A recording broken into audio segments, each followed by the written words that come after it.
Apa jadinya jika seseorang yang polos dan tulus justru menjadi korban fitnah keji dari orang yang paling dipercaya? Kisah ini bukan hanya menyayat hati, tapi juga membuka mata tentang pentingnya tidak menilai hanya dari apa yang terlihat.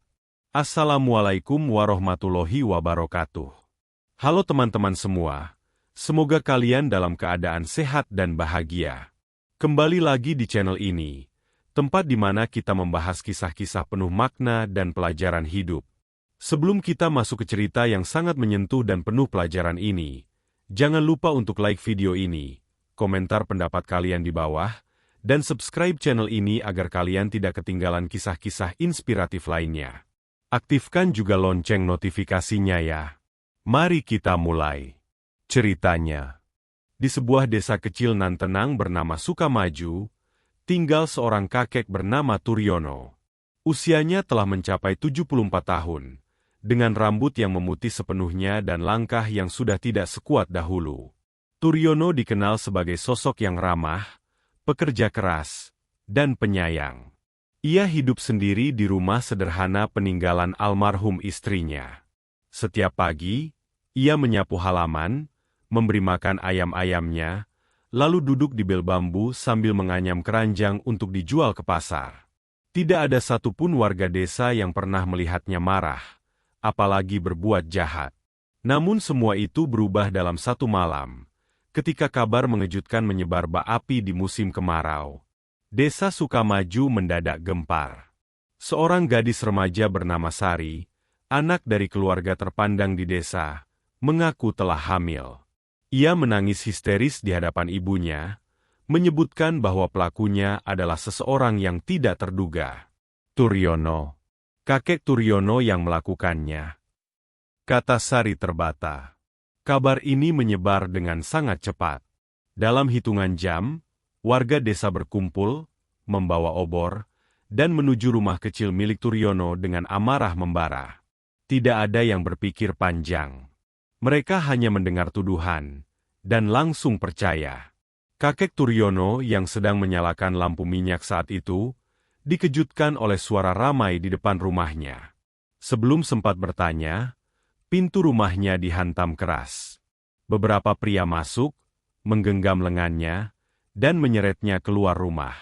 Turyono tak paham apa yang terjadi. Ia hanya bisa bertanya dengan suara gemetar. Ada apa ini? Saya salah apa, Nak? Namun tak ada yang menjawab dengan logis. Kamu sudah keterlaluan. Kek, anak orang kamu rusak, teriak seseorang dari kerumunan. Dengan tubuh renta, kakek Turyono diarak ke balai desa. Warga memaki, meludah, bahkan melemparinya dengan batu kecil. Di balai desa, kepala desa yang masih setengah sadar akan situasi pun tampak bingung. Namun tekanan warga membuatnya tak bisa berkata banyak. Ia hanya duduk terpaku, menatap kakek Turyono yang penuh luka dan kebingungan. Tangisan Sari masih terdengar di sudut ruangan, memperkuat tuduhan yang dilontarkan. Di tengah kerumunan itu, ada satu sosok pria yang terlihat paling berapi-api. Samin, tetangga sekaligus teman kecil Turyono. Ia berdiri di depan warga, berteriak paling lantang, menyebut Turyono sebagai serigala berbulu domba. Ironisnya, Samin adalah orang yang sering datang ke rumah Turyono untuk sekadar mengobrol dan mencicipi hasil kebun kakek itu. Tak ada yang menyangka, dialah yang akan menjadi sosok paling vokal dalam menggiring opini massa. Malam itu, suasana desa mencekam. Meski tidak dilakukan penahanan resmi, Turyono dipaksa tinggal di balai desa agar tidak kabur. Ia duduk di pojok ruangan, menahan tangis dan rasa malu.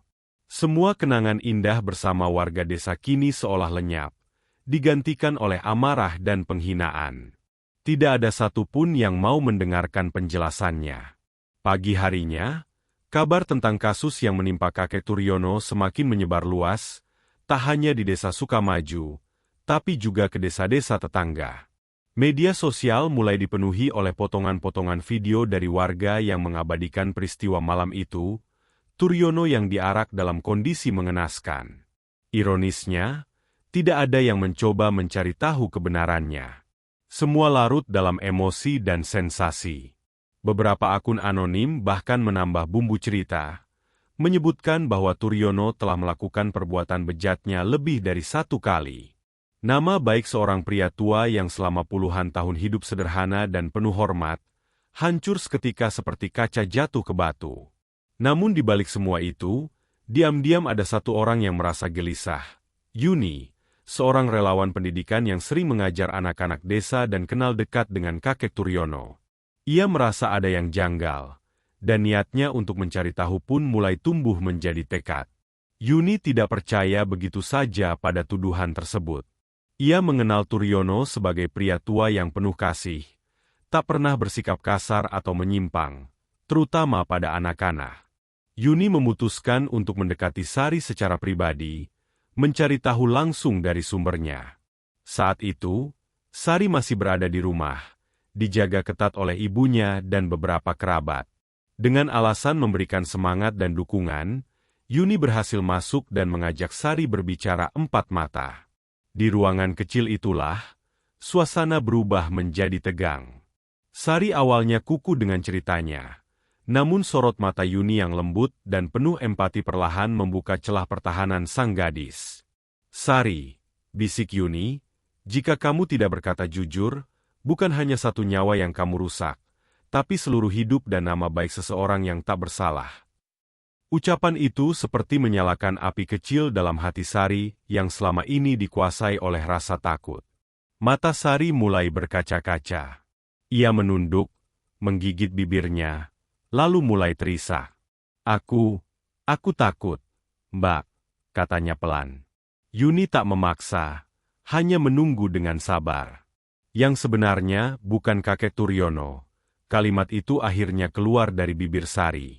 Yuni terdiam, dadanya berdegup kencang. Sari melanjutkan dengan suara gemetar, "Yang melakukannya justru orang yang memaksaku menyebut nama kakek. Dia mengancam akan menyebarkan foto-fotoku kalau aku tidak menuruti."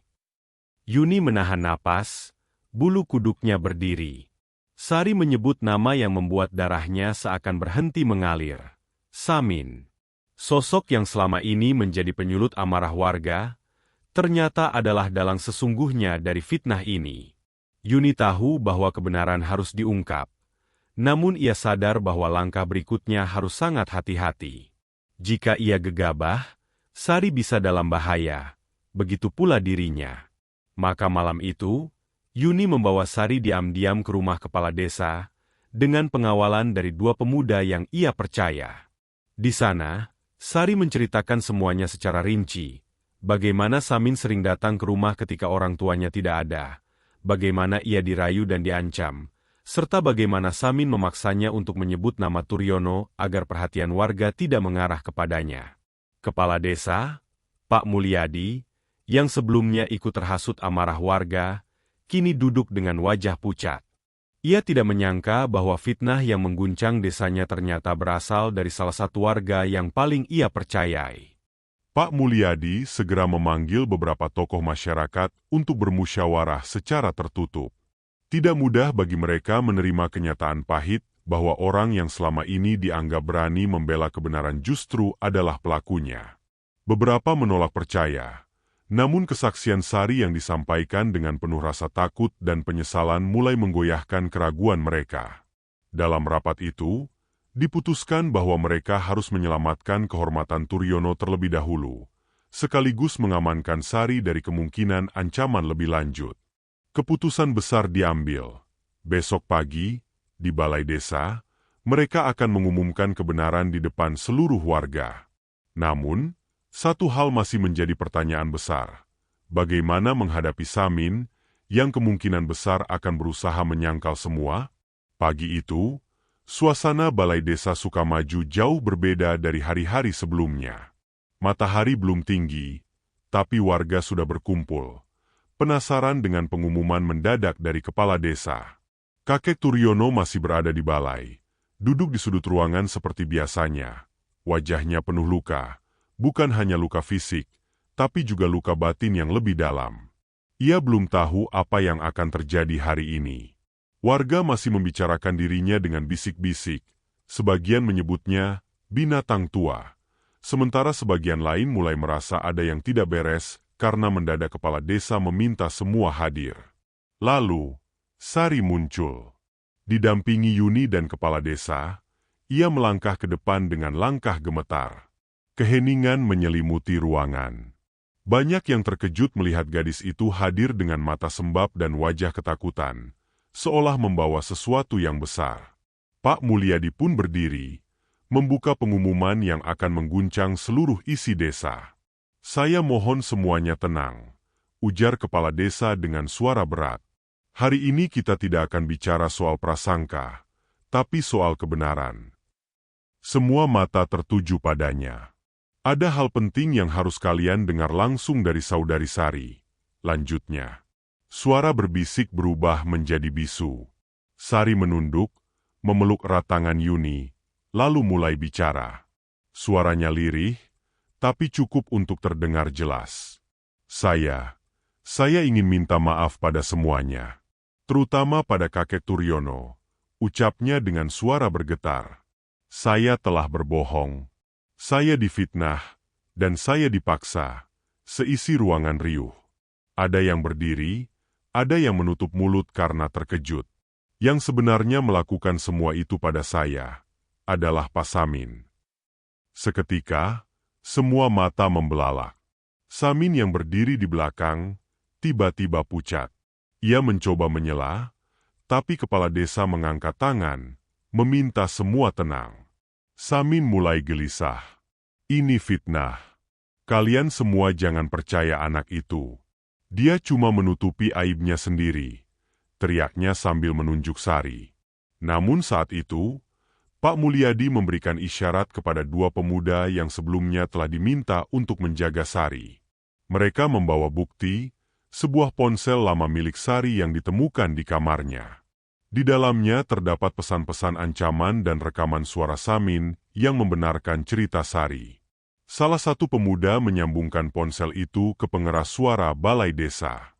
Suara Samin terdengar jelas, penuh intimidasi, rayuan, dan ancaman.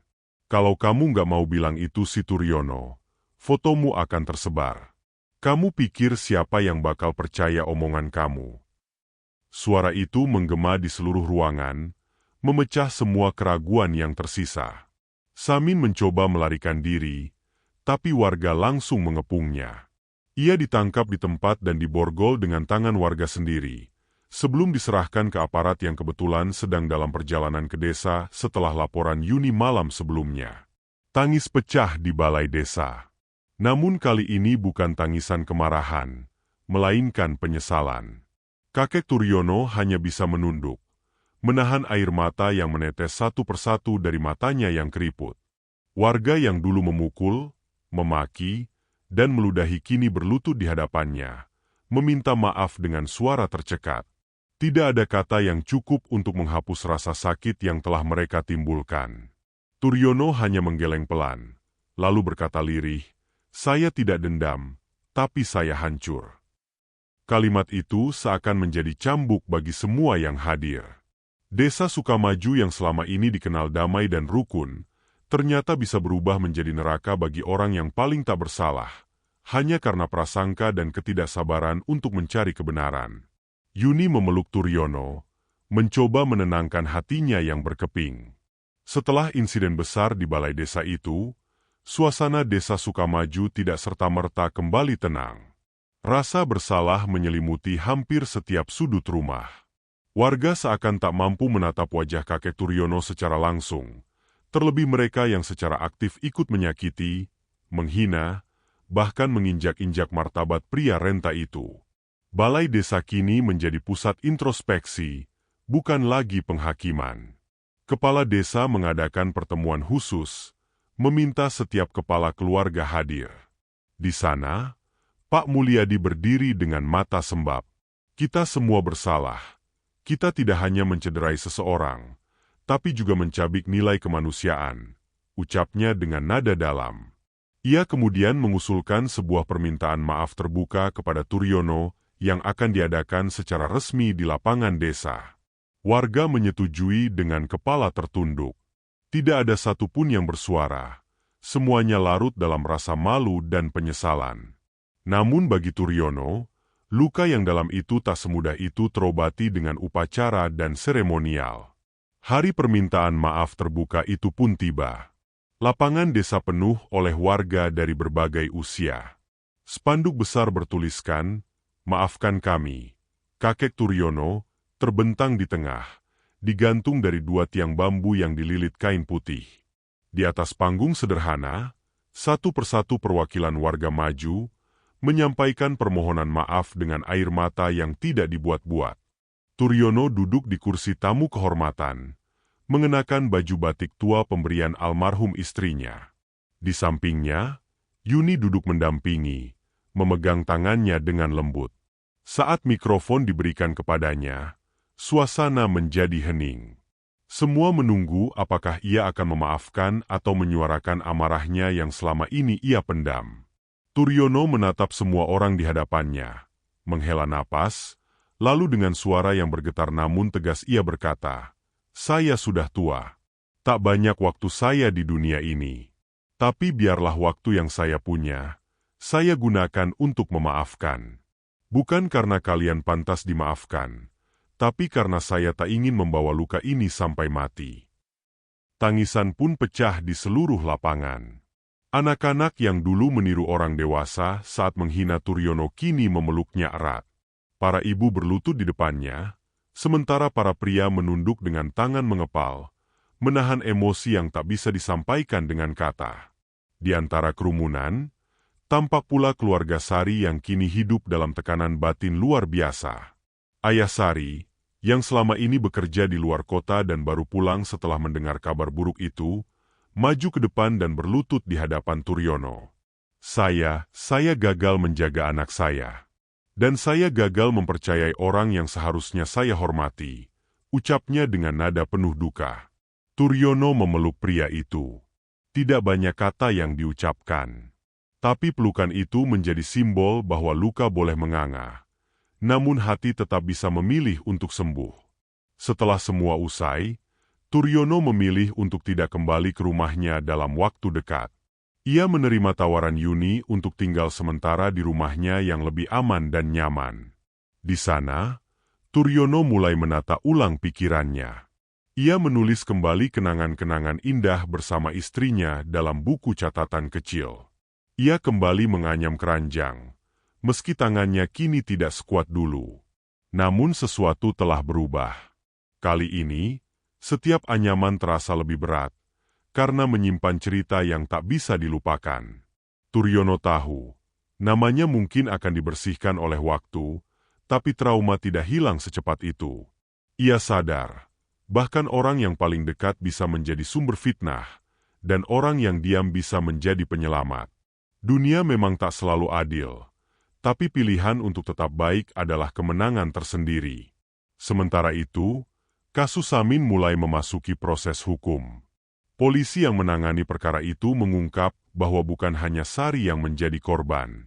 Ada 2 gadis lain dari desa tetangga yang juga mengalami hal serupa, namun tak berani bicara karena ancaman yang sama: foto, intimidasi, dan tipu daya. Fakta-fakta baru bermunculan, memperkuat betapa rusaknya moral seseorang yang tampak mulia di permukaan. Warga Sukamaju menyaksikan langsung bagaimana topeng kebaikan bisa menyembunyikan wajah jahat yang selama ini bersembunyi di balik kata-kata lantang dan sikap sok suci. Samin akhirnya divonis dengan hukuman berat, dan kasus itu menjadi peringatan keras bagi semua desa di sekitarnya untuk tidak gegabah dalam menilai dan bertindak. Di desa Sukamaju, trauma itu menjadi luka kolektif, tapi juga menjadi titik balik untuk memulai sesuatu yang baru. Hidup dengan lebih berhati-hati, dan lebih menghargai kebenaran di atas segalanya. Seiring waktu berjalan, desa Sukamaju perlahan mencoba bangkit dari bayang-bayang tragedi itu. Masyarakat mulai membangun kembali kepercayaan, bukan hanya pada sesama, tapi juga pada nilai-nilai kemanusiaan yang sebelumnya sempat mereka abaikan.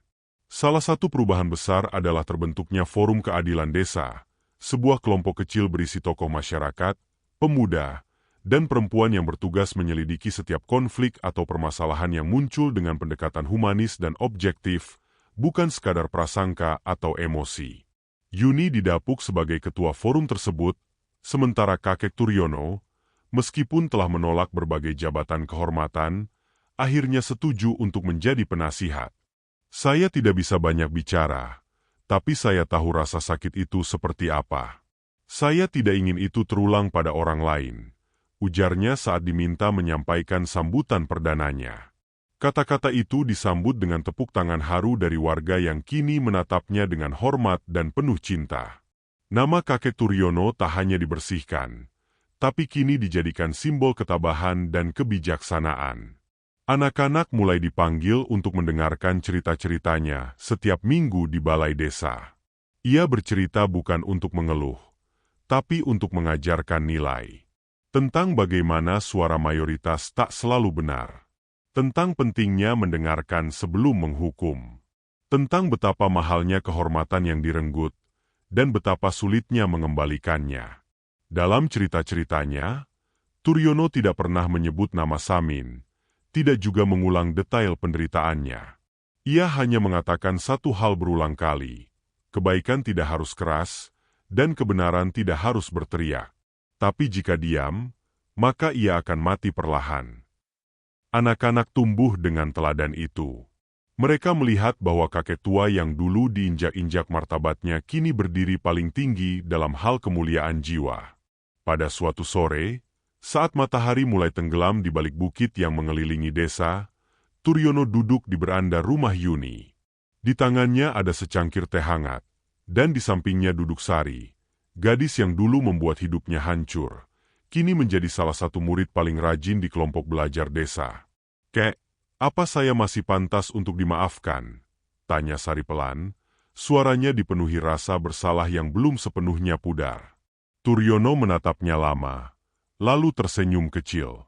"Pemaafan itu bukan soal pantas atau tidak. Itu soal memberi ruang agar kamu bisa berubah, dan aku bisa hidup tanpa beban." Sari menangis lagi, tapi kali ini bukan karena takut, melainkan karena bahagia. Ia tahu, di dalam luka yang dalam itu, masih tersisa cahaya yang cukup untuk menerangi jalan hidupnya ke depan. Hubungan mereka yang dulu retak karena kebohongan kini tumbuh dalam bentuk lain. Hubungan antara pemaaf dan pembelajar, antara manusia yang jatuh dan manusia yang memilih untuk mengangkat. Kisah Turyono akhirnya terdengar jauh hingga keluar daerah. Sebuah media lokal datang untuk mewawancarainya, dan dalam artikelnya, sang jurnalis menulis, "Turyono, lelaki yang dihancurkan oleh fitnah dan dibangunkan kembali oleh keberanian untuk memaafkan." Tulisan itu viral, menyentuh banyak hati yang pernah merasa dikucilkan atau disalahpahami. Banyak orang datang ke desa Sukamaju, bukan untuk berwisata, tapi untuk belajar. Belajar dari masyarakat yang pernah terjatuh dalam dosa kolektif, tapi memilih untuk bangkit dengan kepala tertunduk dan hati yang terbuka.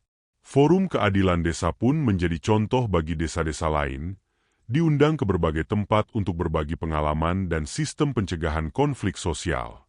Bagi Turyono, semua itu bukan pencapaian pribadi, tapi bukti bahwa luka bisa menjadi akar bagi perubahan, asal tidak dibalas dengan luka baru.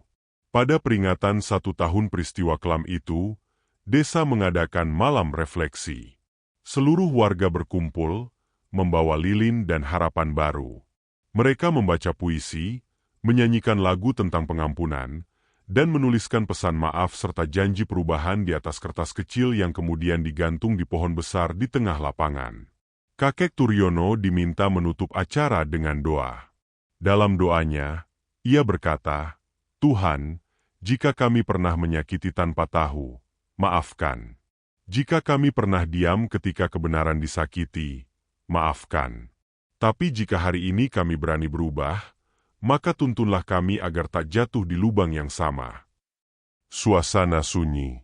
Tak ada suara, hanya embusan angin malam yang seolah mengamini setiap kata-kata itu. Warga pulang. Seiring berjalannya waktu, kehidupan di desa Sukamaju mulai menampakkan rona-rona baru yang lebih hangat. Anak-anak yang dahulu menyaksikan arakan penuh amarah terhadap kakek Turyono kini tumbuh dengan ingatan yang telah berubah menjadi pelajaran berharga.